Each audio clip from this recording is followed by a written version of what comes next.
Fellow Nigerians, our country is going through one of its worst moments in history. The state of Nigeria requires all of us, regardless of where we are on earth, to come out of our comfort zones, to battle for our soul. Our country is under siege on all fronts. Our country has been taken over by janjaweeds that pretend to be leaders. The question is, how much can we take? How much more can we take? Here is a country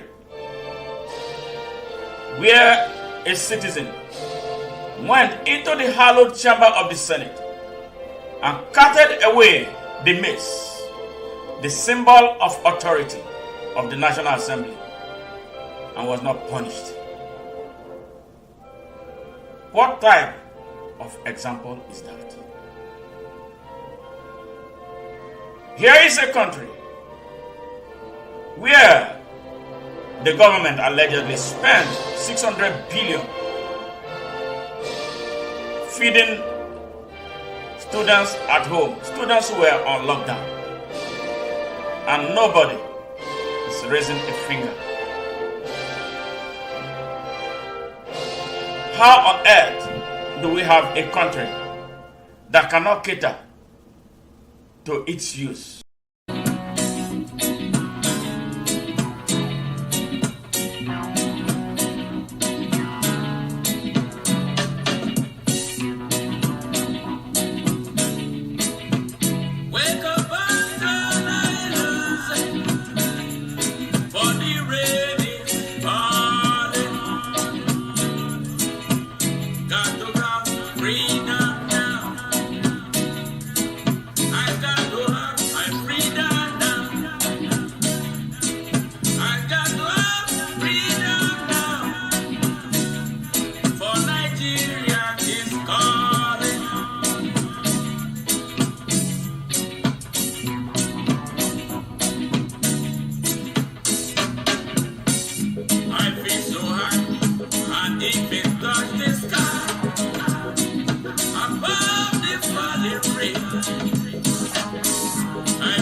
Why, as a northerner living in the south, facing mental torture, receiving abuses, insults, days after days, throwing shade of names like Aboki and Malam, while in essence, Aboki means a friend or a brother and Malam means a teacher.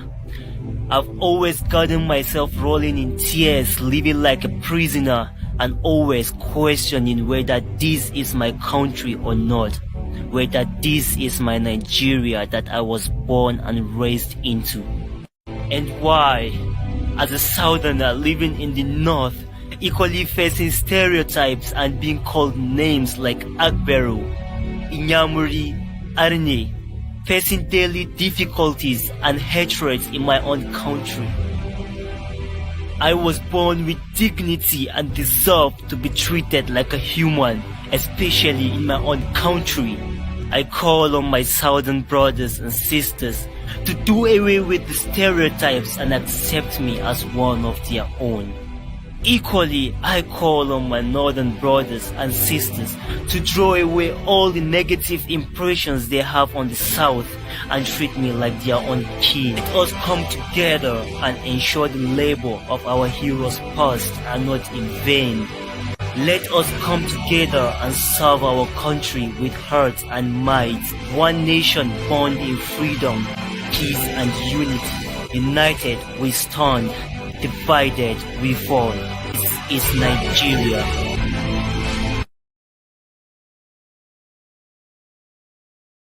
Yes, fellow Nigerians.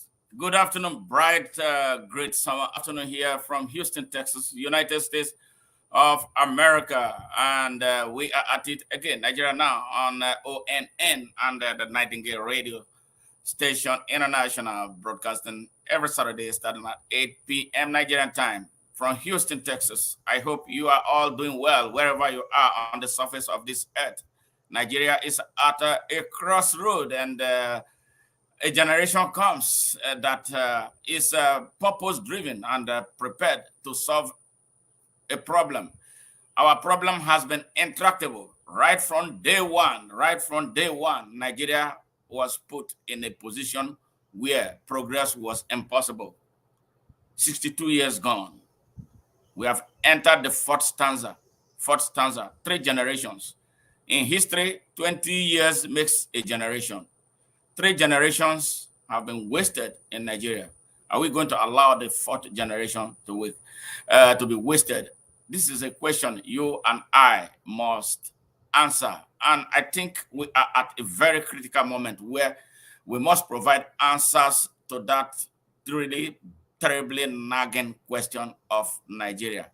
Where are you? Are you ready? And please do us a favor. You are on Facebook, you are on YouTube, you are on Instagram, you are on LinkedIn and Twitter watching. Please share this message.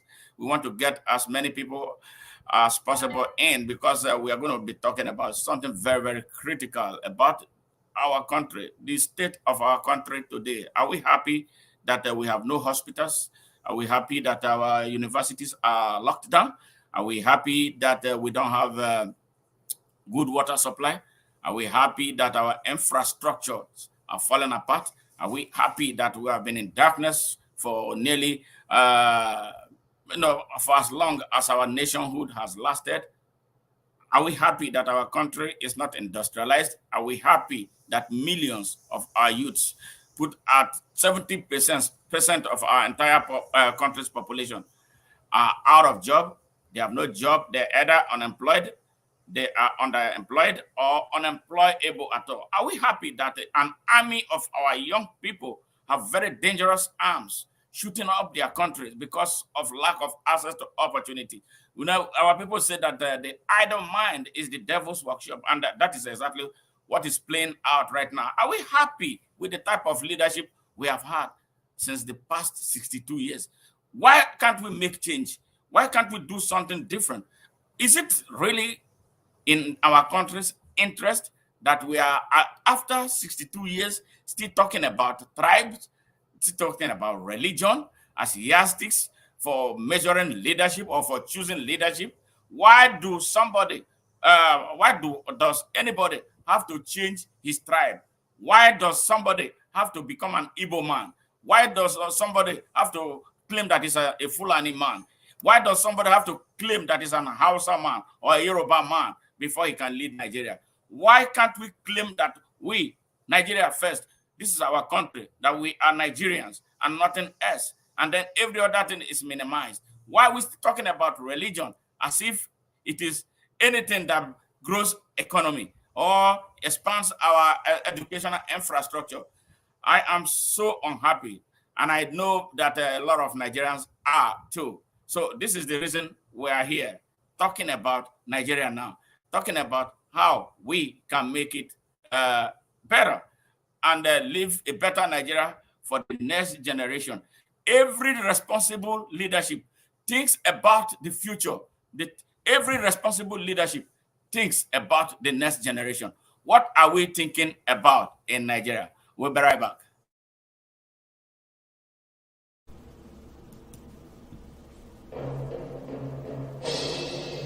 Fellow Nigerians, our country is going through one of its worst moments in history. The state of Nigeria requires all of us, regardless of where we are on earth, to come out of our comfort zones, to battle for our soul. Our country is under siege on all fronts. Our country has been taken over by janjaweeds that pretend to be leaders. The question is, how much can we take? How much more can we take? Here is a country where a citizen went into the hallowed chamber of the Senate and carted away the mace, the symbol of authority of the National Assembly, and was not punished. What type of example is that? Here is a country where the government allegedly spent 600 billion feeding students at home, students who were on lockdown, and nobody is raising a finger.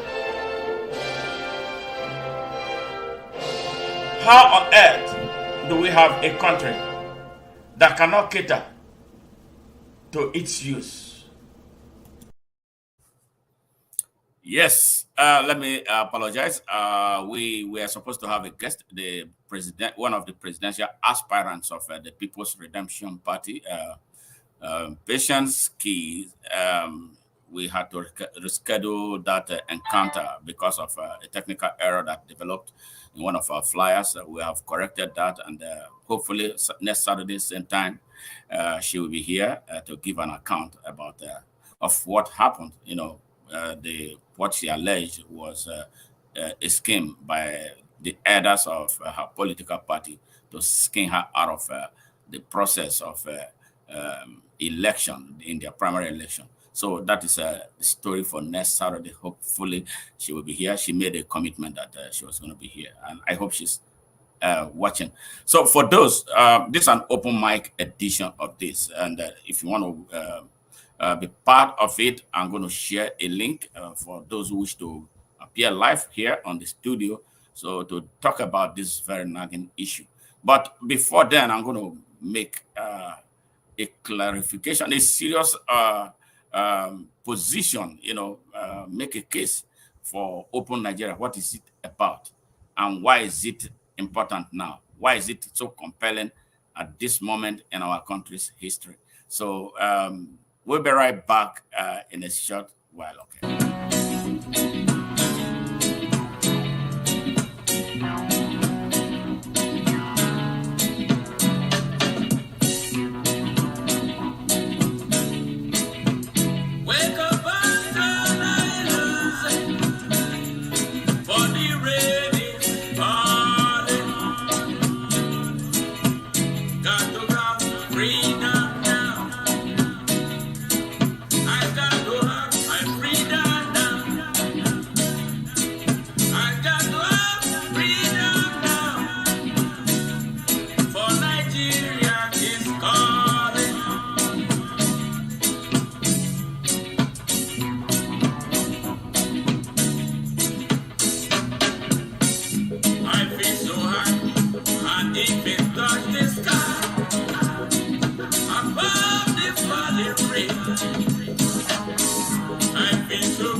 Yes, welcome back.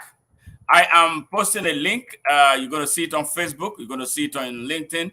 For those who wish to appear live and contribute to this discussion, to take advantage of. So the link is shared. So follow it once the time is ripe for that to happen, so you can be part of this ongoing conversation. Simply put, I talk about open Nigeria. Open Nigeria is freedom. Open Nigeria means free, fair, equal, unlimited, and unconditional access to opportunity for all Nigerians. I did not say some.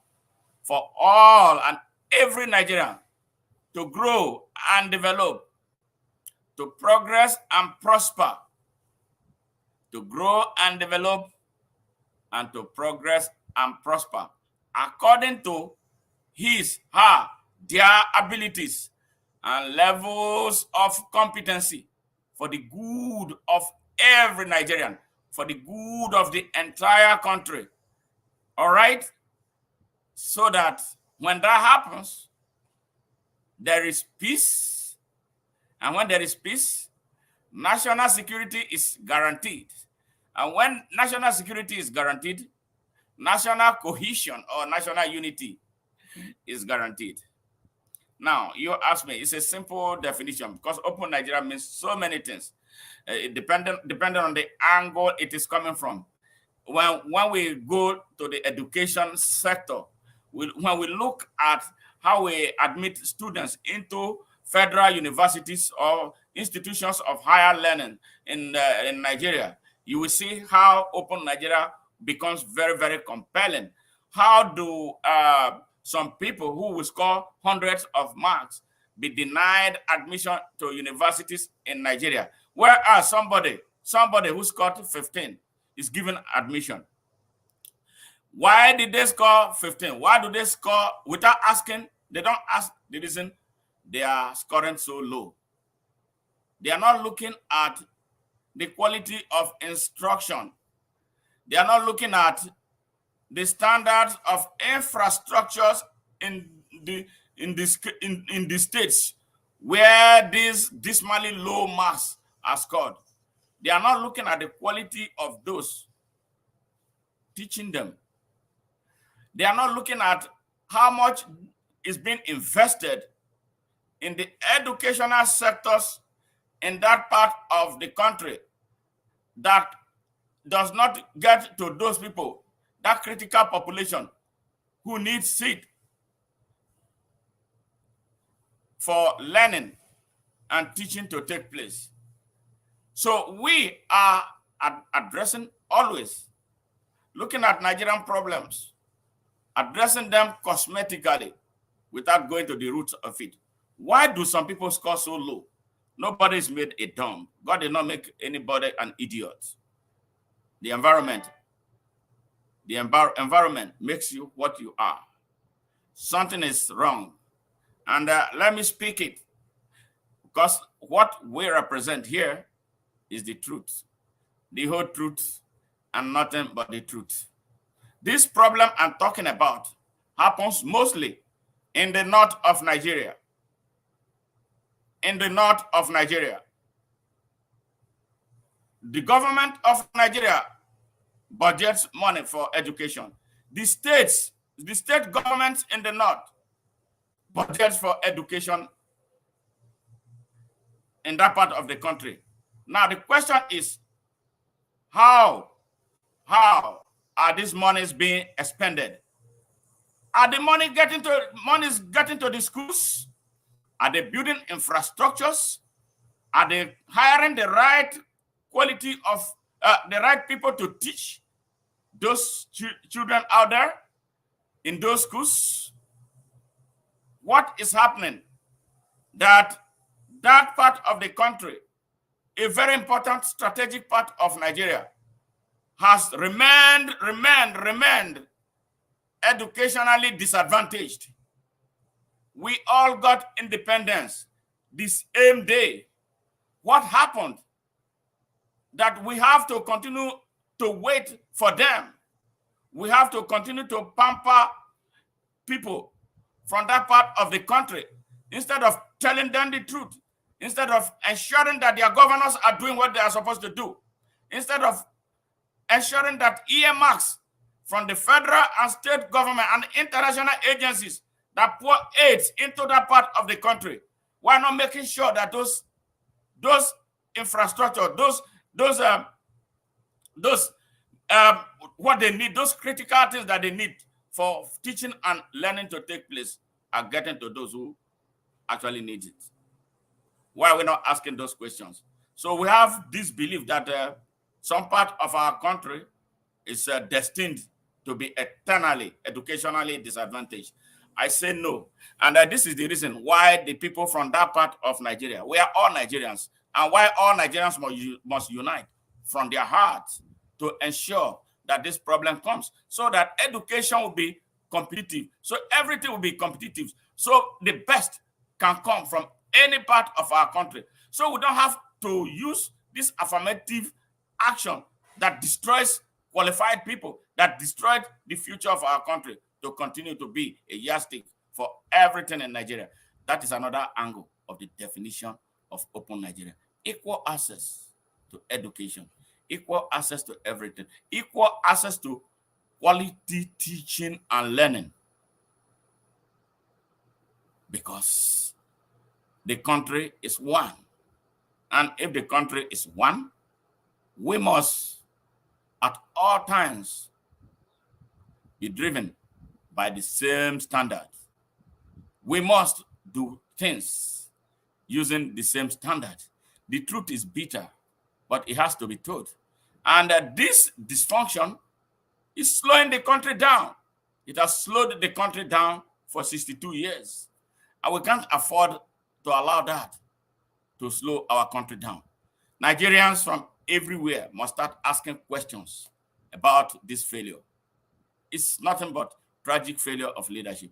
That is that angle of the definition of open Nigeria. All right? And then when we go to the healthcare sector, Nigerians have no access, total darkness, no access to healthcare delivery system. We don't even have it, not to talk about the quality or the cost. Healthcare is only for those who steal our country's money and are able to fly out to treat headaches, to treat gastroenteritis, to treat sore throats. And they say they are governors, they say they are presidents, they can build hospitals, they can build when they tell you about health centers, you will laugh and nearly die. About the hypocrisy that is, we can't continue this way. And that is the reason why we must, it's an emergency, without further delay, change the way we choose leadership. Open Nigeria tries to inspire right now a new benchmark for leadership, for followership, and public service. Because we believe that if leadership is placed in the hands of those who are able, who are competent, who are courageous, who are knowledgeable, and who have the good content of character to build, utilize, expand, extend, and sustain capacity beyond themselves, Nigeria will be lighted up. And you see the multiplier effects. And nobody will tell you about a country that is making progress. Is that happening yet? Your guess is as good as mine. Can it happen? Yes, it can happen. But how can it happen? It can only happen when we stop all this nonsense of tribalism, when we stop all this nonsense of regional nationalism, when we stop being driven by foreign religious nationalist instincts. When we come back home and see ourselves more as Nigerians and not as Europeans, not as Arabians, but as Africans, tied by one destiny that is right now under assault on all fronts. We have a moment in Nigeria. The rest of Africa is waiting on Nigeria to reinvent itself. And I believe that if Nigeria is reinvented, Africa will be reinvented. We are looking for that type of leadership that will help inspire the reinvention of Nigeria. Can we have it? Yes. Do we have the opportunity to have it? Yes. Even if the election, I have a lot of doubts about it holding, but where it is held, can the people of Nigeria, for once, set every difference aside, set every cosmetic difference aside? Cosmetics differences driven by religion, those differences driven by ethnicity, those differences driven by tribalism, and come together to build a new culture, come together to create a new tribe, united by purpose to conquer for this and unborn generations.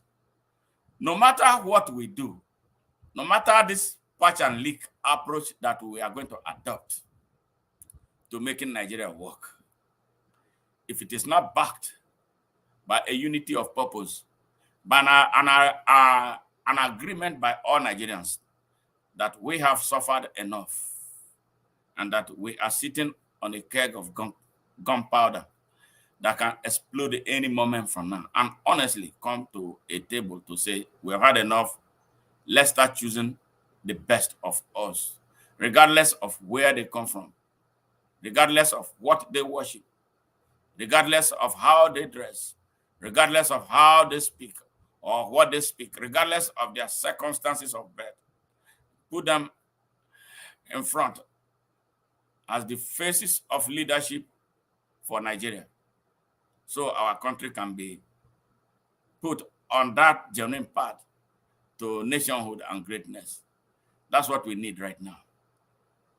Looking at what has been playing out since the past few weeks, that led to the emergence of presidential candidates for various political parties, you will cry about Nigeria and its future if we mismanage the opportunity that we have now to truly bring about the Nigeria that we dream about.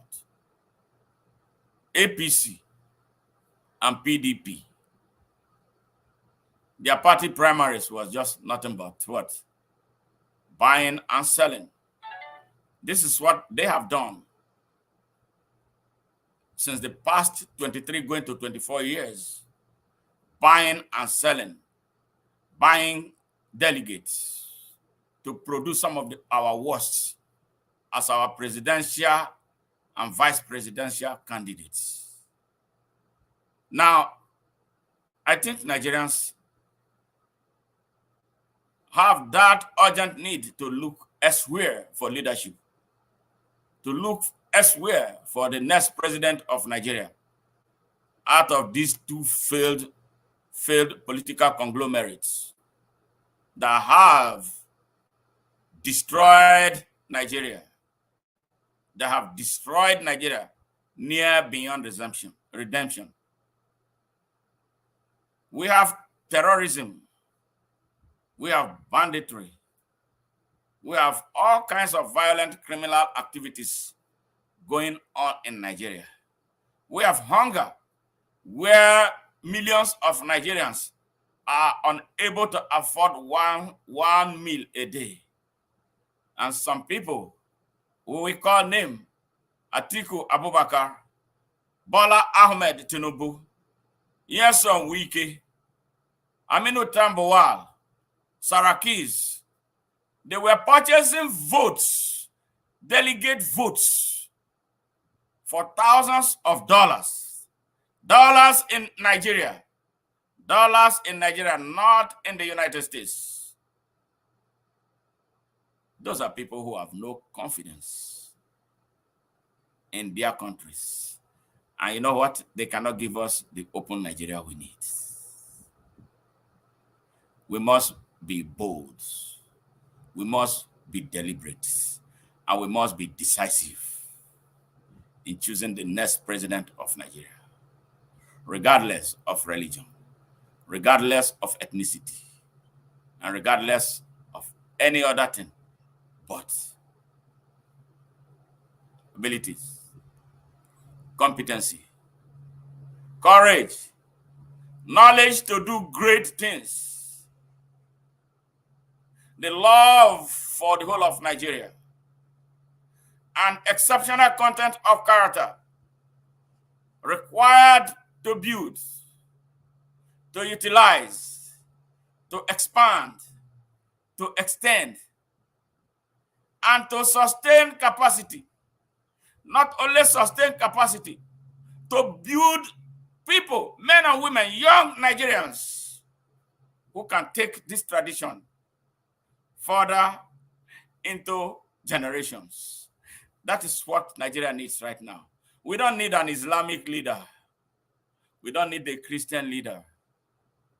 We need a Nigerian leader.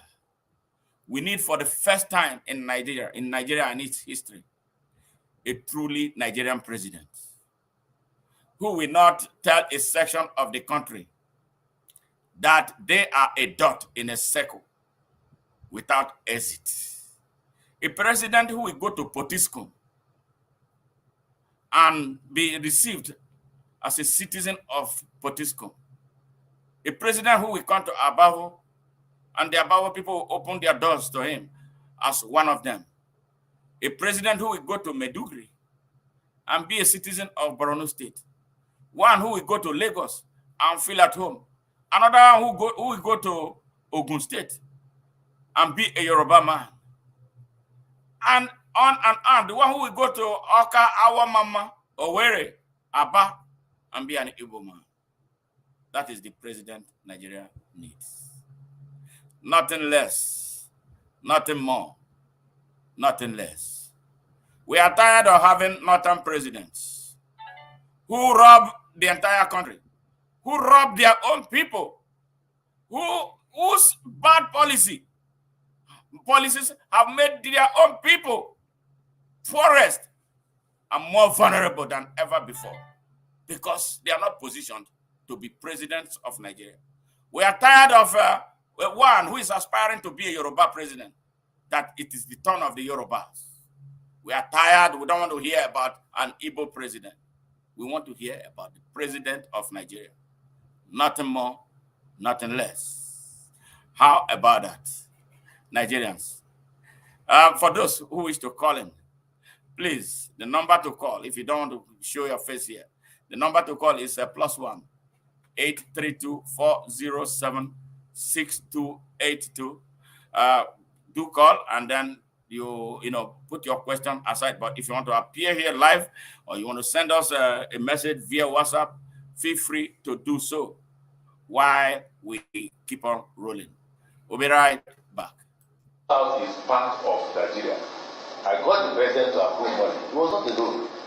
I got the president to approve money funded from the budget. Today you can travel from it to Warri, and there is a park at that will provide you a vehicle that will take you to Abuja. If I don't become the president of Nigeria, forget it. Forget what? Nobody will do that project. You know why they won't do it? It's $11.1 billion. That is, for now, the biggest project in the world. Check anywhere in the world that the contract above $11.1 billion.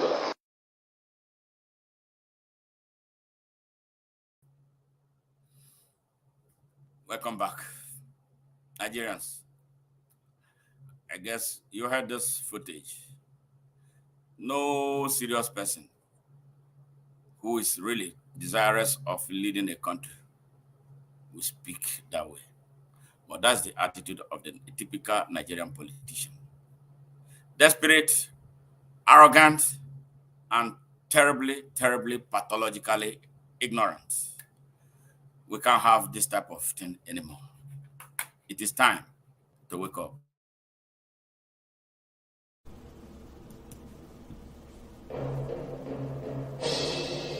Fellow Nigerians,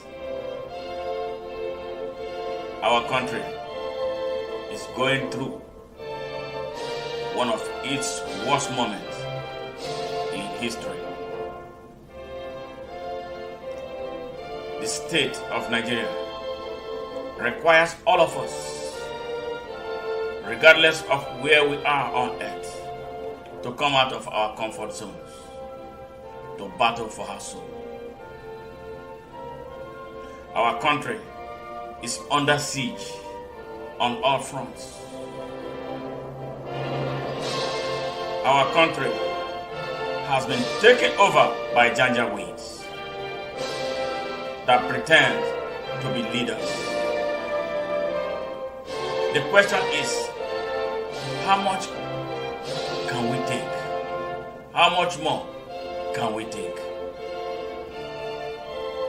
Here is a country where a citizen went into the hallowed chamber of the Senate and carted away the mace, the symbol of authority of the National Assembly, and was not punished. What type of example is that? Here is a country where the government allegedly spent 600 billion feeding students at home, students who were on lockdown, and nobody is raising a finger. How on earth do we have a country that cannot cater to its use?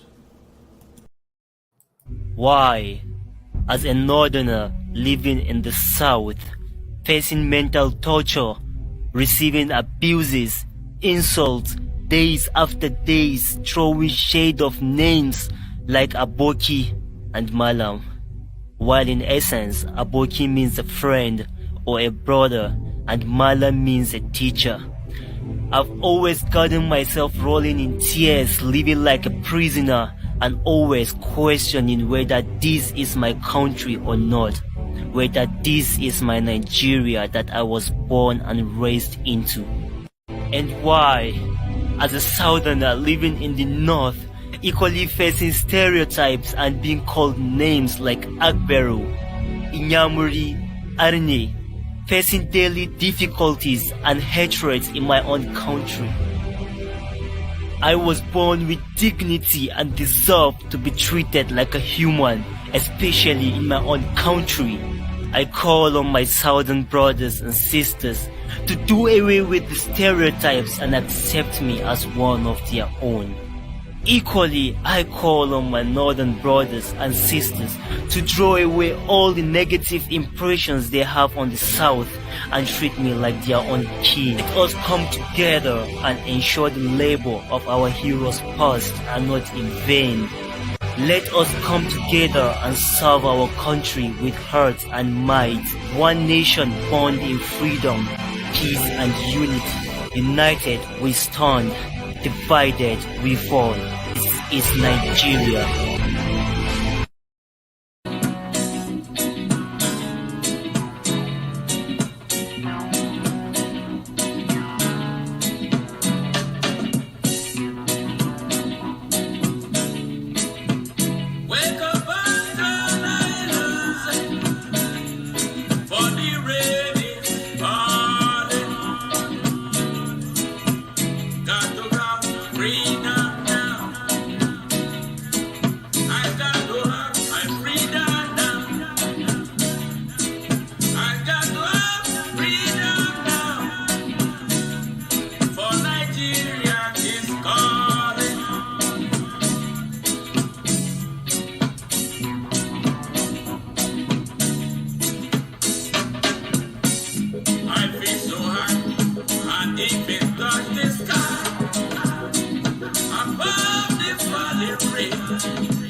Yes, Nigeria is calling. Nigeria is calling. Nigeria is such a beautiful edifice. Why some people just don't want to make it work is a shock. And it's so difficult to understand why a country so endowed with just everything, has a bastion of the earth's poorest people. It's not acceptable. Where are those who truly love Nigeria? Why are we in hiding? Why can't we come out? Why can't we go to our villages? You know, the problem we have had before now is that we think when we go to school, you graduate, you get a job, get out of your hometown. You are in Asaba, you are in Lagos, you are wherever you are, as far as it's out of your town, then you have become a white man. And that when you come home, the few times you come home, you don't get to the level of those people at home, the locals who are doing things at home, to find out how they are doing and what they are doing. And then bring your education to bear on them and help them avert mistakes that could impact themselves and you. Because if you say they are too dirty for you to come close to, guess what? They will make decisions that will impact your life. They will make rules that will negatively affect you. So what use is your education if all you do is to wear suit and tie, stay in an office, you go home and you are not able to find out what is going on in your hometown? Yes, this is why we are stuck. Igboman is driven by community life. They get involved. I bet perhaps if we have been doing our own bits by getting to those people at the grassroots, a few criminals would not have hijacked our country the way they hijacked it. Now, to the extent that it is becoming a near armed struggle for us to get them out of the way so the country can move forward. You can imagine an idiot from your hometown representing you at the State House of Assembly, another idiot representing you at the House of Representatives, a fool at the Senate, and a recluse who doesn't know Jack, your president. You see, the combination of all that comes to play. Who suffers? The people, including you. Now you become frustrated, just the way we are right now, trying to get them out of the way of progress so the good drivers can take over the administration of the country. Yes, when a people become selfish, their country suffers. And that is exactly what Nigeria is going through. And this is the reason why we must act without further delay. The time is now. If we don't do anything now, I tell you this, in 10 years, it's going to be a different story. A worse Nigeria that we're going to have, if ever there will be a Nigeria for us. You remember, if you are someone like me, who have children outside the shores of this country, that, that is Nigeria. My father is from Nigeria. My mother is from Nigeria. But you can't confidently take them with you to visit Nigeria for fear of being kidnapped, for fear of being raped, for fear of being murdered. It's time for you to come up. It's time for you to step out with boldness, with audacity, for us to solve this problem. It is not a big problem that cannot be solved. The truth is that our people, for a very long time, allowed politicians to divide them, allowed politicians to inject the toxin of a religion. You know, they know that our people are poor. When you are poor, you're always looking for divine intervention. All right? All right? God has given us that great gift of a basic human rights that he called in his own book dominion. God gave us that dominion to do good.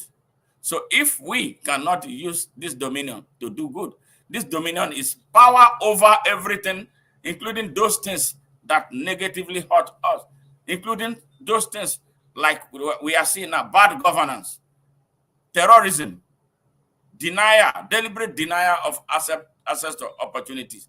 Those who rig vote, who will not allow our vote count. Those are part of God's dominion to us. How have we been enforcing it? That is the problem. Can we do it? Yes. Are we waking up? I hope so.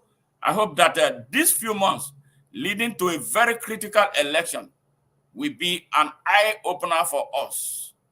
We can't say that we have not been told. We cannot say that we didn't have as much information as we had 20 years ago, upon which we will rely to do the needful for our country to be put on the path of nationhood and greatness. It doesn't matter where you come from. Am I not living in the United States? Am I a white man? There are white people, there are African people, there are Indians, there are Chinese, there are everybody here. But somehow we are all able to get along. What defines our relationship is work ethic, respect for one another. Why can't we have that in Nigeria? Beautiful diversity, mismanaged by opportunists, tribal, regional, and religious bigots. We have come to that point where we must make a choice. And that choice we must make now without further pretenses. If we continue to pretend that Nigeria is going to be okay on the basis of our wobbly relationship, we are joking. We must do something. And that thing we must do is open the system. Let the system be open to everybody. We have everything. And we are all endowed one way or the other. Let us bring the best of us to the good of Nigeria and see if Nigeria will not be greater than the United States, if Nigeria will not be bigger and greater than China. Are we not worried that all we do is eat, eat, eat, eat? We don't produce. We consume everything. Everything that comes into our country is imported. Resources that they take from us here. They take our products. We're only good at selling raw materials. We sell raw materials. We are selling oil. We are selling everything. Then they will come. We are selling our cocoa pods. Why can't we build factories that are making chocolates so that the British man can come and buy? We have it. They don't have it. If they love it and we have it, they will have no choice but to come here to buy from us. And we sell. We will be the ones setting our prices, not them setting it the way they said now. You produce petroleum. You cannot refine. You are taking it to England. You are taking it to America. You are taking it to Saudi Arabia. You are taking it to everywhere to refine. And then they bring it back. They are building more value for themselves. They are using it to grow their economies. Who pays for it? You. You. So why can't we learn anything? And the only thing, everything that is troubling Nigeria revolves around one thing. LEADERSHIP, leadership. Terrible leadership and horrible followership. A country where people think that somebody has to pay them in order for them to be responsible is in trouble. A country where citizens think that somebody has to pay them to vote, that country is in trouble. A country in which a few persons will come and buy up everybody for less than their value, that country has a serious problem. A country where one man will bring a bullion van, arrogantly place it in front of his house, and be sharing money, and people are hailing, that country is in a dire trouble. A country where people put together a show they call a party primaries, and then they go there to trade, buy human beings like slaves. And then he wants to be president, or they want to be president of Nigeria. After spending billions of naira. Now, how are they going to recover the money that they spend? Is it because that they love the country so much that they inject so much cash into a few people called delegates. And these are the people who see Almajiris on the streets of Kano. They don't think about giving them a structure. They don't think about structuring their lives. One of them was a governor in the northern states, Adamawa State, Atiku Abubakar. Too many Almajiris in his state. He didn't give them any structure. He was vice president for 8 years. What did he do? To create an educational system, an organized educational system for the Almajiris, if he loves them so much.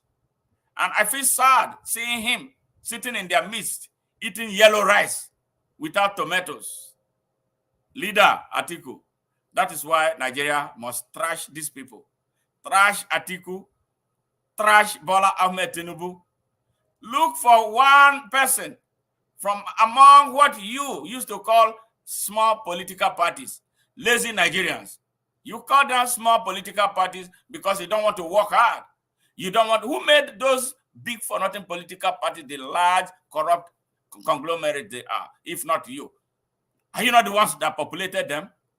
They continue to pummel you, they pepper you, they suffer you, they deny you access to everything, and you are still in there as if you are cultists. You are in a cult. Those cults you must abandon now. Abandon the cult leaders to their fate. Let them perish. It is time for you to perish them. It is time for them to perish. These are the robbers that you don't see. These are the robbers that have stolen your destiny. These are the robbers that stole our country. These are the robbers who are preparing their children to take over Nigeria. These are the robbers who are working hand in gloves with China and Imperial Europe to keep Africa poor.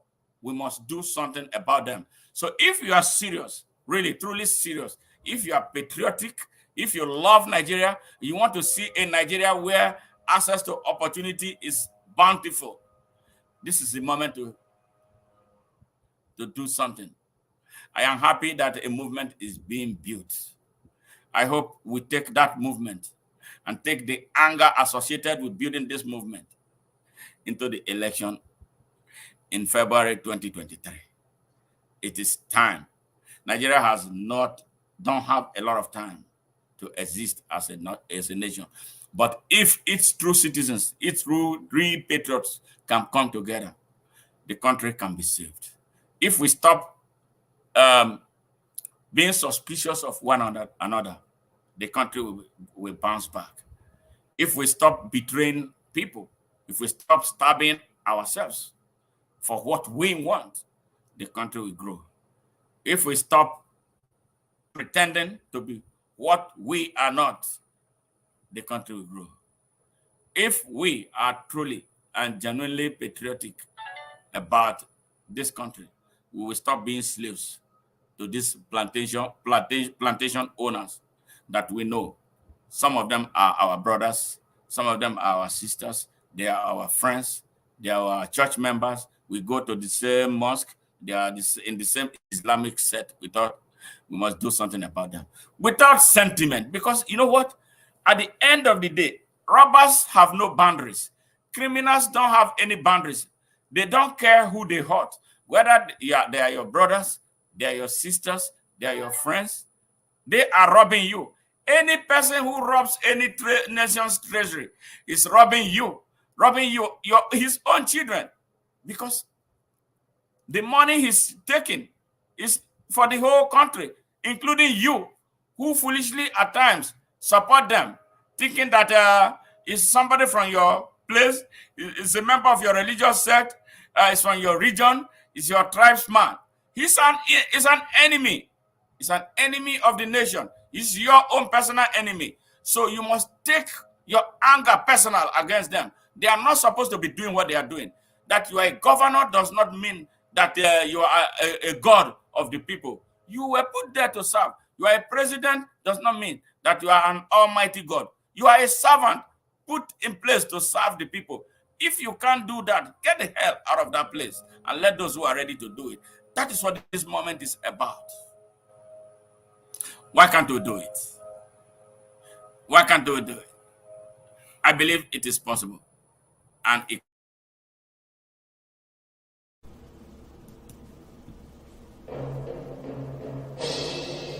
Fellow Nigerians, our country is going through one of its worst moments in history. The state of Nigeria requires all of us, regardless of where we are on earth, to come out of our comfort zones, to battle for our soul. Our country is under siege on all fronts. Our country has been taken over by janjaweeds that pretend to be leaders. The question is, how much can we take? How much more can we take? Here is a country where a citizen went into the hallowed chamber of the Senate and carted away the mace, the symbol of authority of the National Assembly, and was not punished. What type of example is that? Here is a country where the government allegedly spent 600 billion feeding students at home, students who were on lockdown, and nobody is raising a finger. How on earth do we have a country that cannot cater to its use? Welcome back.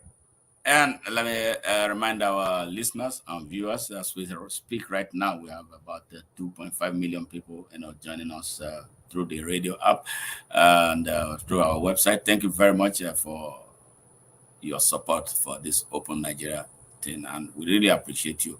And I want to remind our listeners and viewers from across the world that we have an ongoing petition, against vote buying in Nigeria, and it's serious.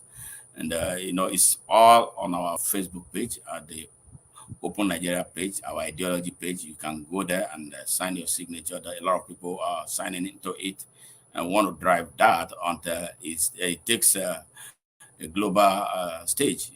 This issue is of concern. We're going to push it as hard as possible that it will become an agenda at the United Nations. And here, we're going to do what we can to push it into the Congress here in the United States.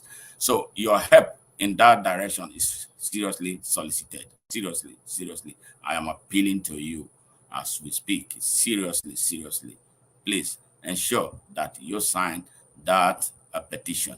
We want thousands of Nigerians. If we can get 100,000 Nigerians signing it, it will help a lot. And it will help, change a lot of things, perhaps before the election. The INEC will be held more accountable than they are right now. So please ensure that you sign it. It's on our website. It's on here on our ideology page on Facebook, and I'll be sharing it too on Instagram, and we have been sharing it also on WhatsApp and Telegram. So it's everywhere. So when you do sign, please share with your friends and your neighbor. But if you cannot get it, you don't immediately have it. You can request for it. We send it, but all over everywhere in the cyberspace in Nigeria. Please do sign that petition. We should stop being afraid of taking action. That is part of the problems that Nigerians have. We don't believe that anything will work. Yeah, because that's how much we have given up on ourselves and on our country. So I tell you, that will work if you sign it. If 1 million people signs it, you know what that means for a serious thing like that. Vote buying has become a problem. And those who do it should be prosecuted. And for that reason, Atiku and Bola Tinubu ought to have been disqualified from, being presidential candidates in this election.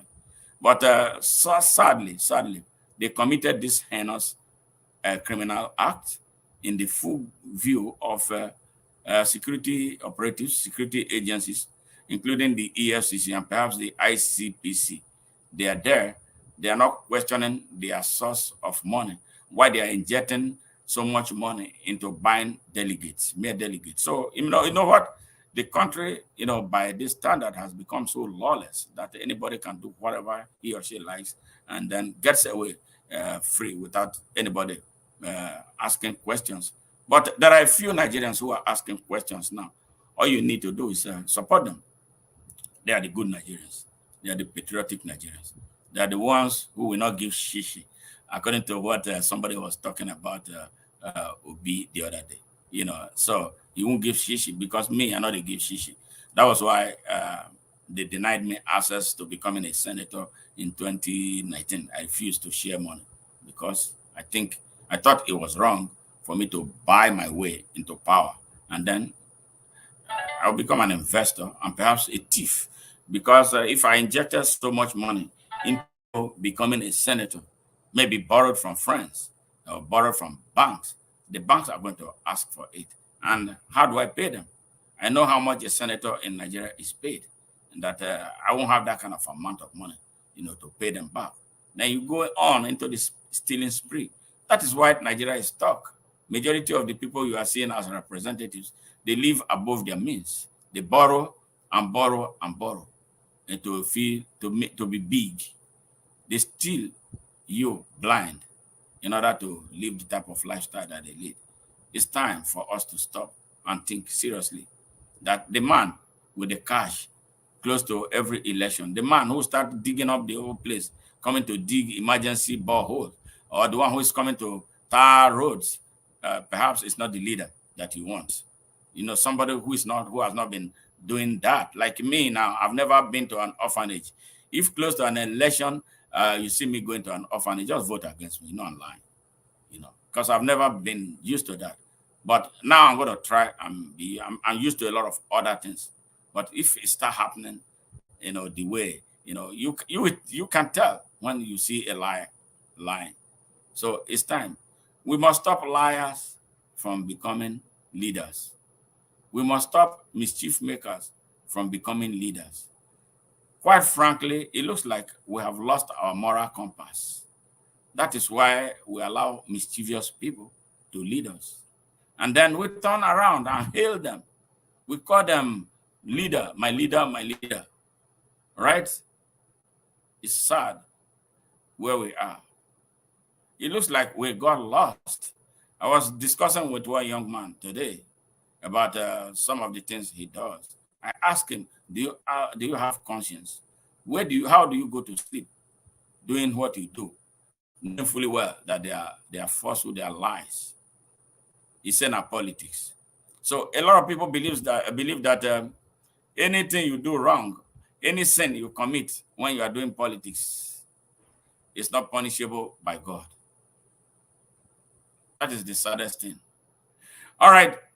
Now, we're going to jump into one very important thing that is bothering me and is bothering a lot of Nigerians. This leadership thing that we talk about all the time. You have to be a true leader in order to really be a leader. You don't have to kill. You don't have to sabotage. You don't have to betray. You don't have to be lying in order for people to accept you as a leader. I make a clear reference to the Delta State Governor, Ifeanyi Okowa. Yes, the news around him is so sad. It's really sad. I know him to a great extent, that his mom is from my hometown. But I've committed to speaking the truth. I am not the one who will close his eyes to things that people who are close to him do because of relationship or because of tribal or religious association. If I cannot condemn Okowa's action, then I will have no moral justification to call Ibori a thief. And I will not have that moral justification to hold President Muhammadu Buhari accountable. Betrayal is evil. Betrayals don't end well. Betrayal is a curse upon a generation. Ika people are Ika people. Majority of Ika people feel offended when they are called Igbos. So no sane Ika man will come and claim that he's an Igbo man because he wants power like Okowa has done. His action is condemnable. His action is objectionable. And that action is sad.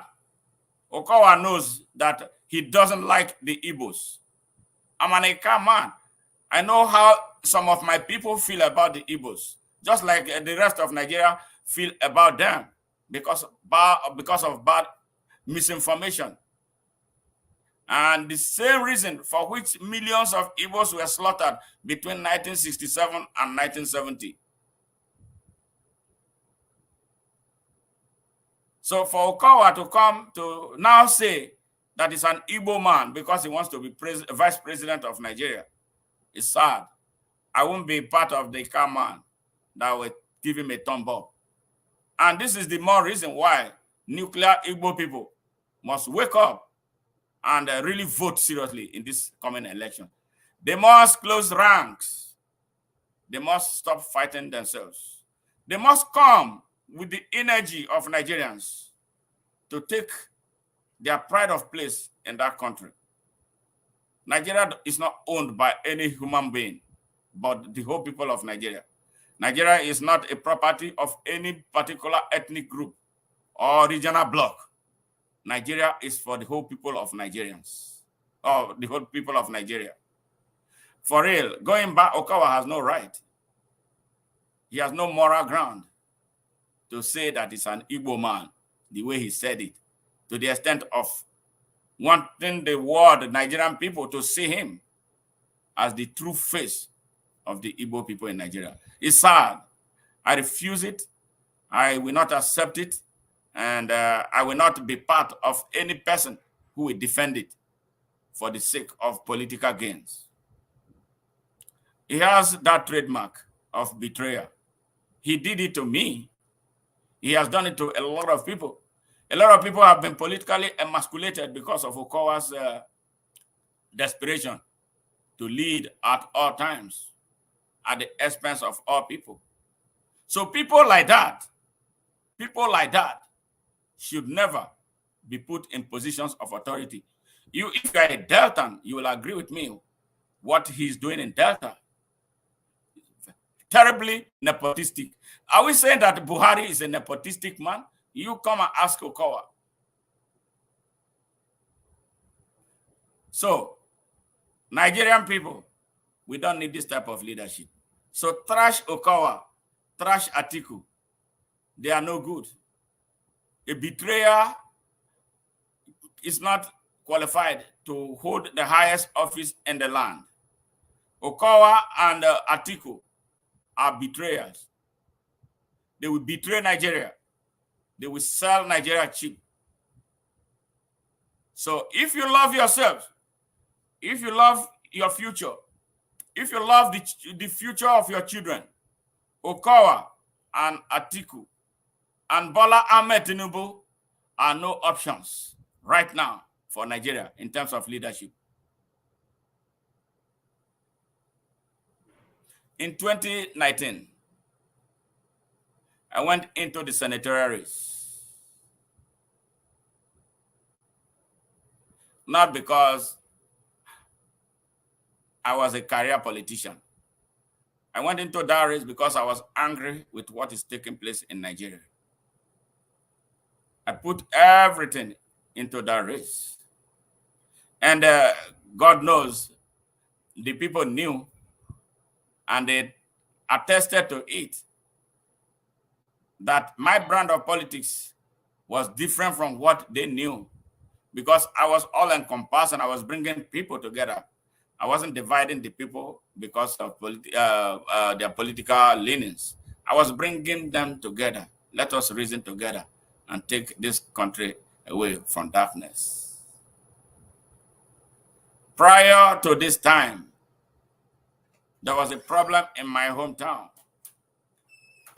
Royal ascendancy issue that took place at Abavo, my hometown, 1991. A young man, a man who has been groomed for 38 years to be the king of Abavo, was suddenly pushed off. And then they brought a stranger to sit on the throne of the Abavo people. For 16 years, that community started going downhill until a moment came for them to address the issue.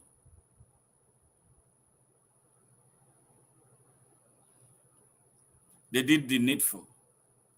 Dethroned the illegitimate rogue tyrant who was beating and killing them, threatening and robbing them with the AK-47. He went, that was when Boko Haram started. He went to Maiduguri, imported the people that we know now as Boko Haram. They came with AK-47 and was harassing the community.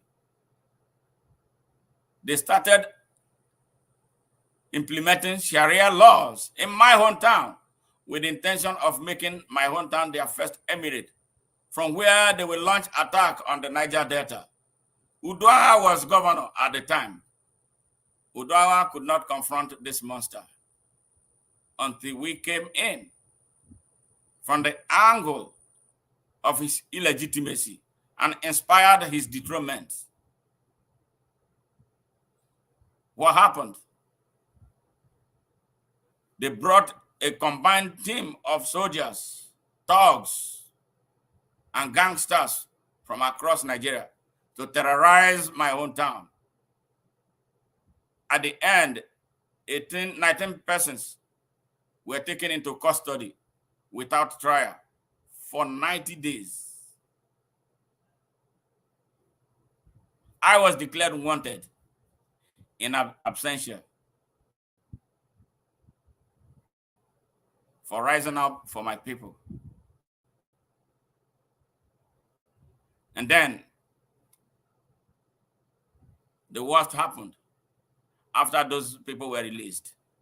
On January 15, 2014, my family house came under a violent assault with guns. AK-47 was ringing for 7 hours into my family house. It blew up my overhead tank, destroyed our borehole. We were lucky that they could not gain entrance. My mom was locked in that house with 2 of our younger brothers. They came with diggers. They said they wanted to get to my mom to kill her. So I will stop asking the questions that I was asking. Nigerian system. I called the police commissioner, Aduba, at the time, Ikechukwu Aduba. I told him if my mom died, it was going to be between you and I. So when I insisted, that was when he called me back to say, okay, I'm going to get a mobile policeman from across Delta State to go and rescue your mom. The sitting governor was there. He did nothing. And then I told him they better hurry up, because if my mom died because of your negligence, I was not going to take it kindly with you. But before the police came, some Abavo youths were able to rescue my mom. Sadly, at the end of the whole thing, a young man lay dead. The people who killed that young man, Luisco boy Ogochukwu, the unknown, Uche Renoma killed them, brought thugs from Wari to kill that young man. The Delta State government knew about this. 4 months later, my own mom died from PTSD, post-traumatic stress disorder. And they did it to stop me from speaking. But here I am, I'm still speaking. The injustice in Nigeria has to die. And the more we keep quiet about it, the worse it will become for all of us. It's already getting worse. Udwanga left office. That case was in court. Okowa destroyed the case. So the criminals went scot-free. He wants to be president of my country, vice president of my country. No, it's going to be a personal thing between us. But I'm trying to let Nigerians know the type of people that are aspiring to lead them, that they must stop them. The royal ascendancy case that my hometown brought against the terrorist called Uche Erenoma went through 4 courts. One of the judges, Justice Maido, was about to give judgment without hearing arguments. Then we wrote to the National Judicial Council. They removed the case from his hand. Then they took the case to Obiaroko. The young judge there was about to deliver judgment. They transferred him and brought a new judge. Once that one was about to give judgment, the same day he was about to make a pronouncement, the Chief Justice of Delta State removed the case from her and transferred it to Asaba until they found someone on November 22nd, 2018, when I was already in the senatorial race, because it was because of me. They wanted to stop me by all means. That was when they issued a judgment.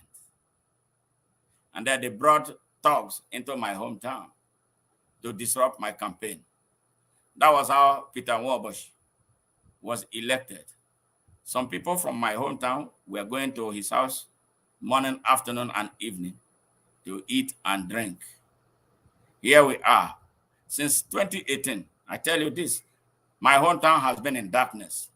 There has been no light for the evil they brought upon themselves after they were liberated. But here I am, still talking, representing them, speaking up for them, speaking up for Nigeria. When you speak the truth in Nigeria, you are endangered. But we are not going to be afraid of speaking the truth. We want more truth speakers to rise up for Nigeria. We want more Davids to stand up for Nigeria. If we don't do this now, these evil men that are standing election will destroy Nigeria. So, Okowa, Atiku, no option for Nigeria. Bola Tinubu and whoever is going to choose are not going to be the solution Nigeria needs. Nigerians, you know your solution. And I'm happy some of you are already working in that direction. The solutions to a Nigerian problem are Nigerian solutions. Work for it. Work for it. Shout for it. Do everything for it.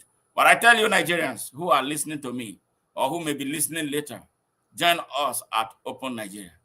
That is where the salvation of Nigeria is. It is very, very important that we do this. Get up and stand up, the people of Nigeria. You have been taken advantage of for far too long. If you love yourself, if you love your children, if you love their future, if you love the future of the next generation, this is a moment for you to stand up and join the men of truth. They are beginning to stand up. They are beginning to wake up. They are beginning to get fearless. But if you join them, their courage level will rise. So we can make this happen. This is our country. America was not built by saboteurs. America was not built by betrayers. America was built by genuine patriots. I know we do have genuine patriots in Nigeria that can build Nigeria. Why can't we make use of them instead of relying on tired old fools that have their children all over the world and then have you living below poverty line? It's a choice that you must make, Nigerians.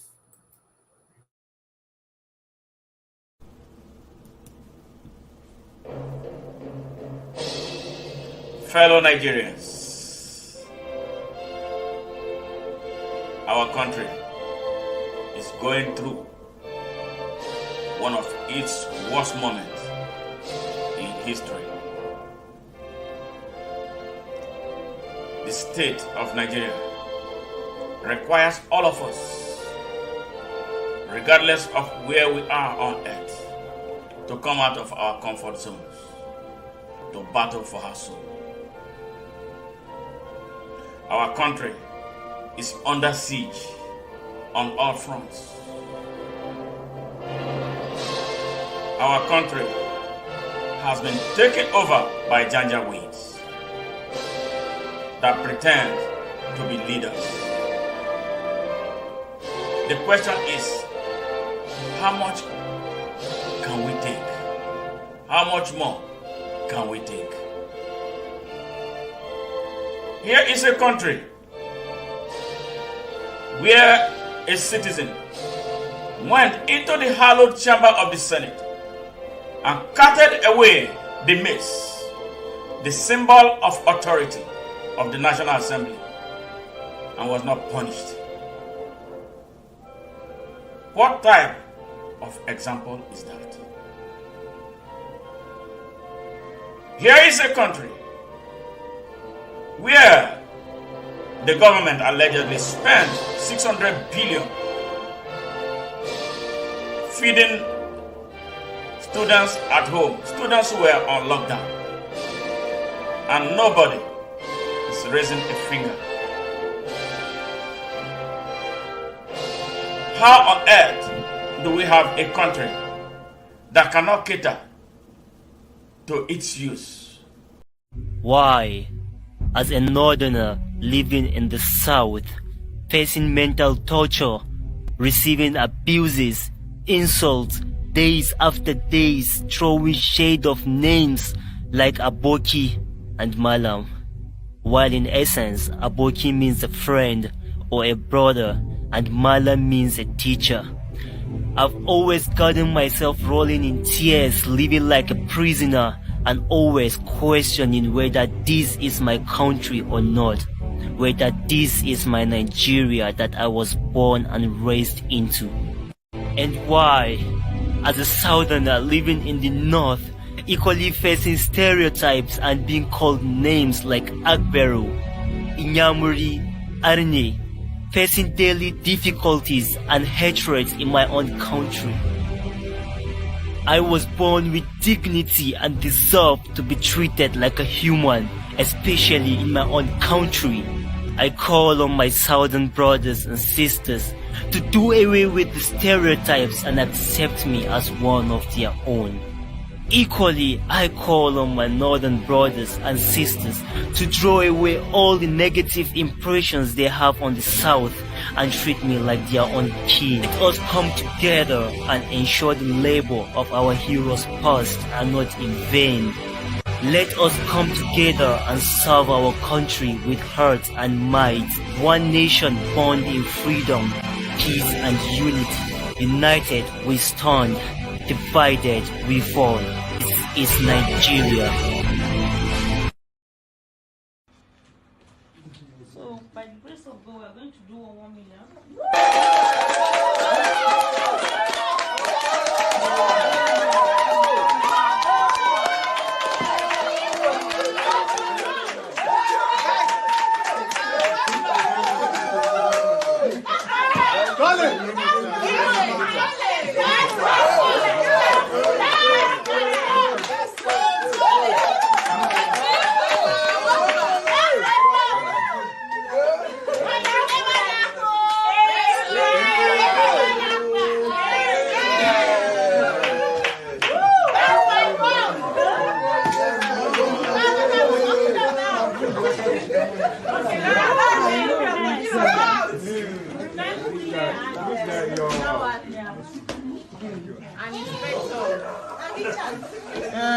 Don't worry, everybody will be.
Now we gonna fight, fight against apartheid. My brothers is gonna fight, fight against apartheid. In our land, you know build no school for my children. You in our land, no hospitals for my people. You in our land. All you build is prison. You're in a Milan. Set up your army camp. Now we gonna fight against apartheid. My brothers gonna fight against apartheid. You break off from Britain. You're quite illegal, right where you are. You get your forces from colonial powers, taking my diamonds, financing your ballistic missiles.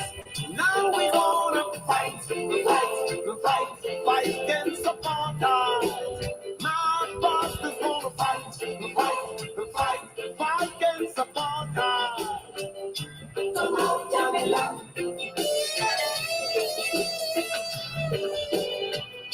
Come on, Jamila.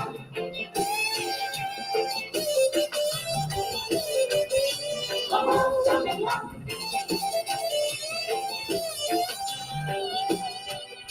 Come on, Jamila.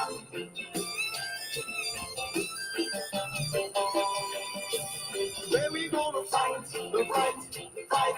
against apartheid.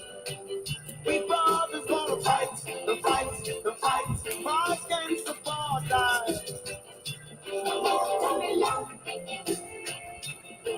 Your illegal activities, your victimization,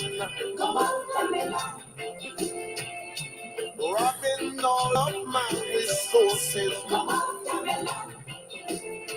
I say you're in there too long now. We gonna fight against apartheid. My brother's gonna fight against apartheid. Come on, Jamila. You know that you found, boy. Come on, Jamila. Yes, that was Peter McIntosh, one of the original members of the Wailers Band that comprised Mali, Peter, and Bonnie. They are all gone, but their work remains indelible. Apartheid in Nigeria, that is exactly what we are dealing with.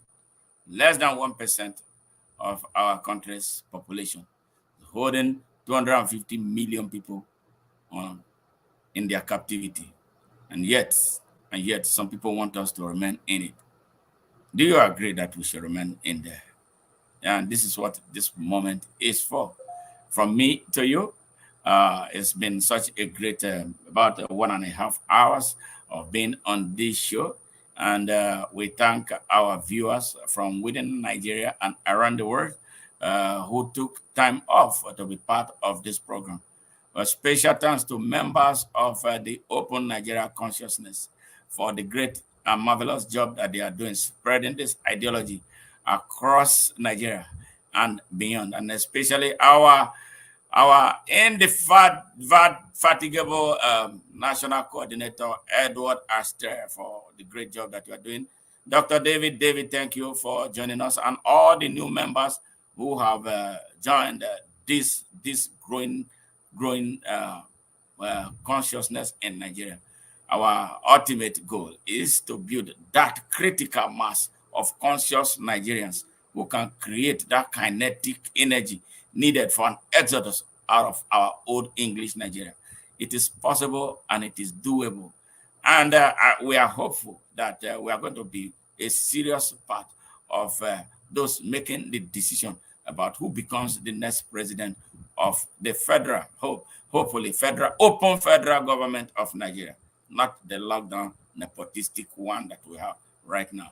We must, all of us, from east, west, north, and south, come out to the center and assert our citizenship of Nigeria, that we can really legally reside in any place in Nigeria without our host thinking that they are doing us favors, for being Nigerians. If I can go to Ohio, I can go to California, I can go to Nevada, I can go to Nebraska, I can go to Iowa, I can go to Illinois, I can go to Hawaii, I can go to Guam, I can go to Oklahoma, I can go to Georgia, North, South Carolina, Pennsylvania, and everywhere, New York, to say that, okay, I want to live here and nobody gives me any trouble.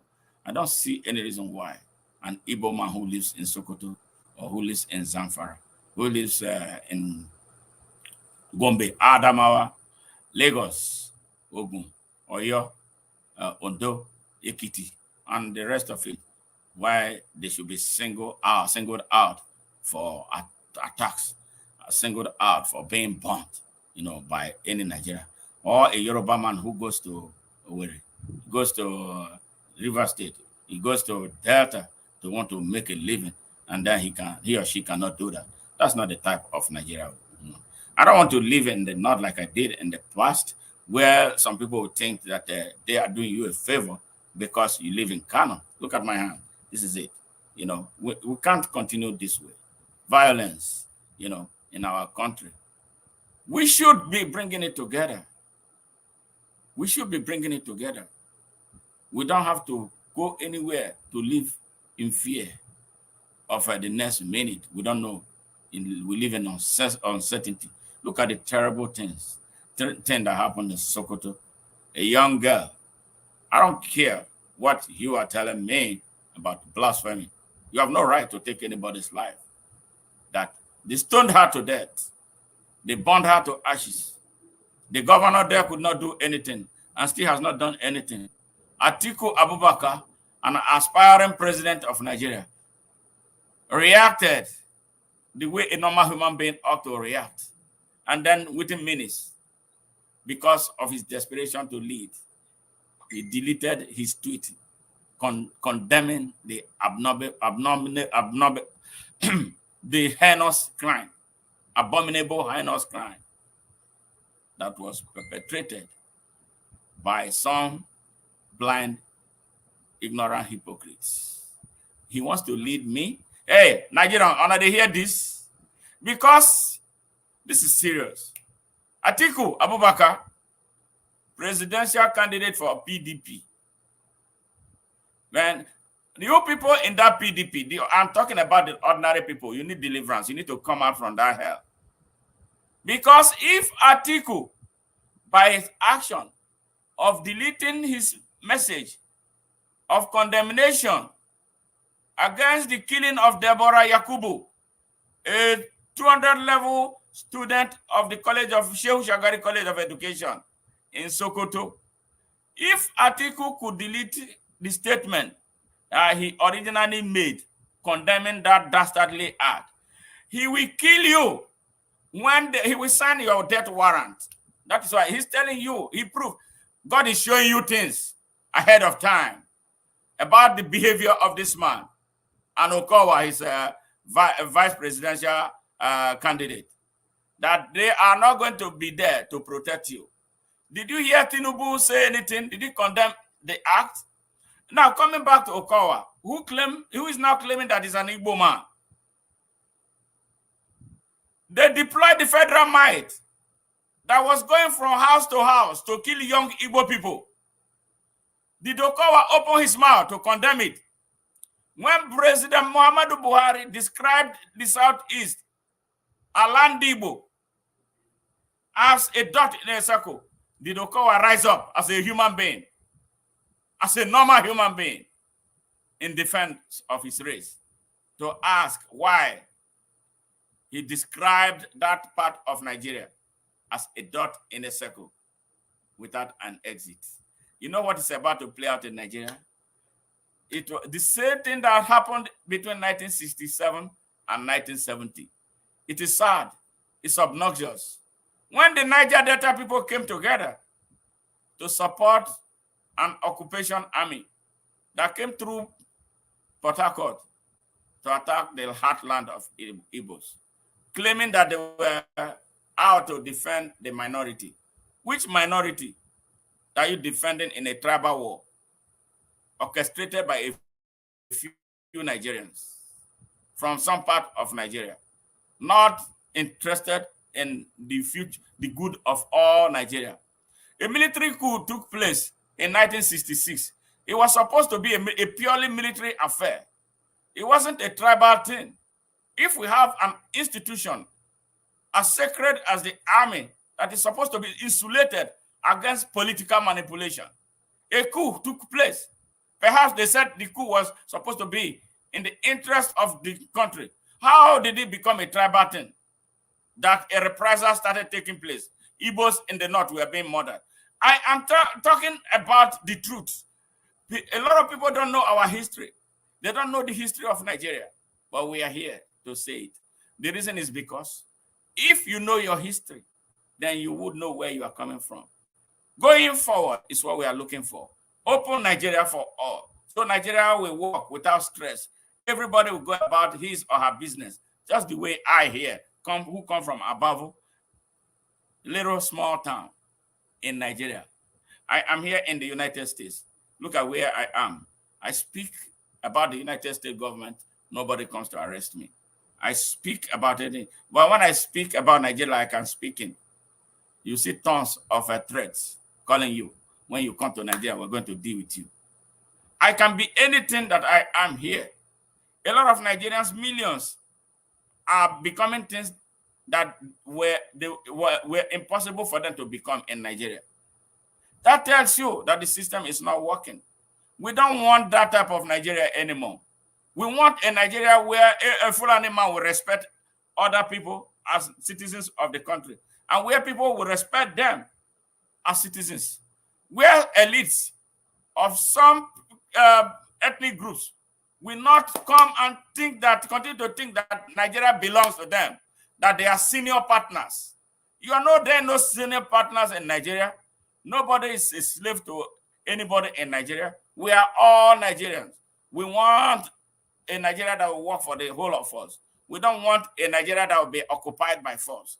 That is what Open Nigeria is all about. So if you are a Nigerian right now, this minute, hey, listening to me, tune in, be part of this Open Nigeria consciousness. It's the way forward. The spirit that drives it is so honest and so open and so all-encompassing, so welcoming. We don't harbor hate.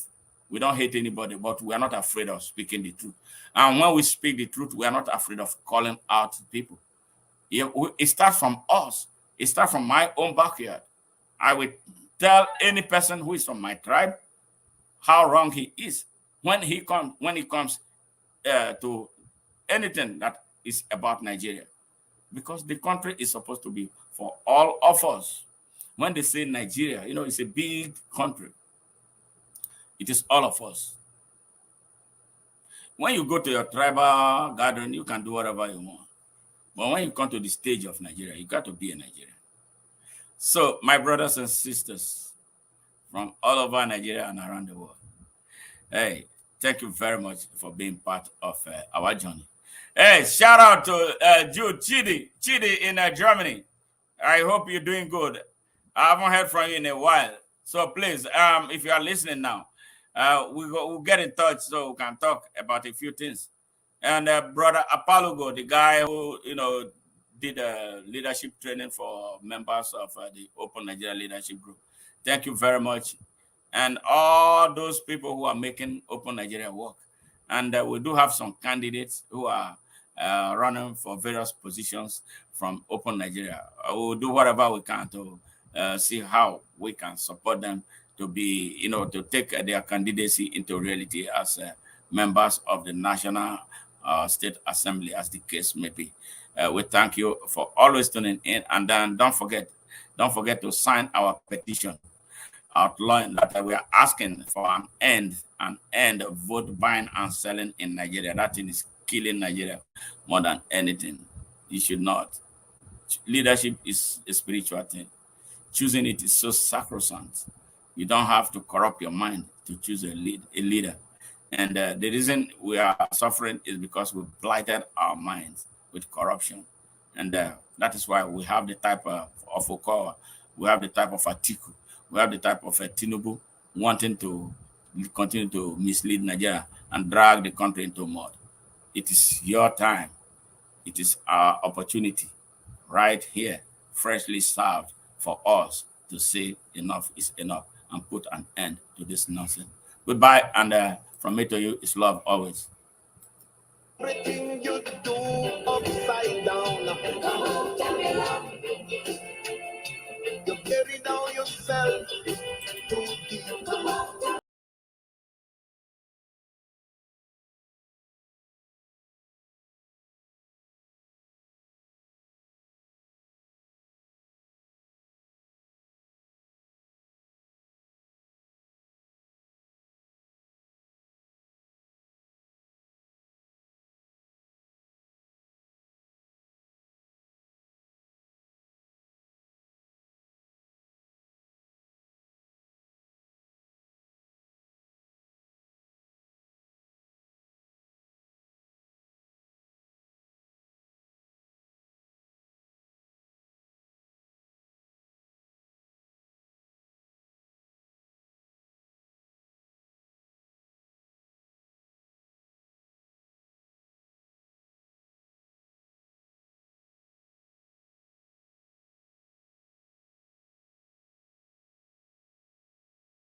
Fellow Nigerians,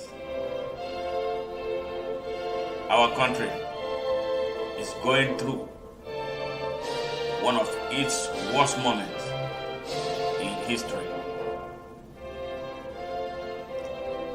The state of Nigeria requires all of us, regardless of where we are on earth, to come out of our comfort zones, to battle for our soul.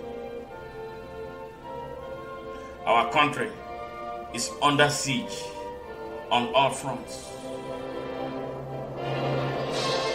Our country has been taken over by janjaweeds that pretend to be leaders. The question is, how much can we take? How much more can we take? Here is a country where a citizen went into the hallowed chamber of the Senate and carted away the mace, the symbol of authority of the National Assembly, and was not punished. What type of example is that? Here is a country where the government allegedly spent 600 billion feeding students at home, students who were on lockdown, and nobody is raising a finger. How on earth do we have a country that cannot cater to its use?